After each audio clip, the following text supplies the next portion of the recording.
ജർമ്മനിയിലൊക്കെ ജീവിക്കുമ്പോൾ ഒന്നെങ്കിൽ നമുക്ക് ലൈസൻസ് വേണം, ഇല്ലെങ്കിൽ നമ്മൾ ഇതേപോലെ എങ്ങനെയെങ്കിലുമൊക്കെ പൈസ സുരുക്കൂട്ടി ഒരു സ്കൂട്ടർ വാങ്ങണം. അതൊന്നും ഇല്ലാണ്ട് ഇവിടെ ജീവിക്കാൻ കുറച്ച് ബുദ്ധിമുട്ടാണ്. പേരിന് സ്കൂട്ടർ എന്ന് പറയെങ്കിലും ഇതിന് സത്യം പറഞ്ഞാൽ ലൈസൻസ് ഒന്നും വേണ്ട. 14 വയസ്സ് തൊട്ടുള്ള കുട്ടികൾക്ക് ഇത് ഉപയോഗിച്ച് തുടങ്ങാം. ഹെൽമറ്റും നെസസറി അല്ല.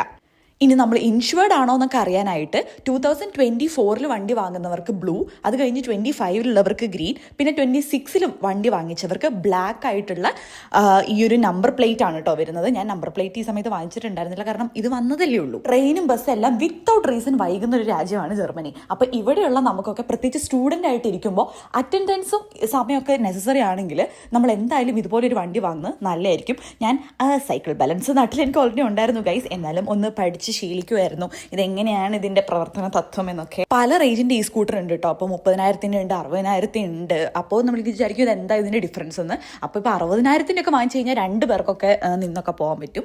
ഈ സ്കൂട്ടറിന് പറ്റിയൊരു പേര് നിങ്ങൾ കമന്റ് ബോക്സിൽ പറ്റുമെങ്കിൽ പറയണേ. അപ്പോൾ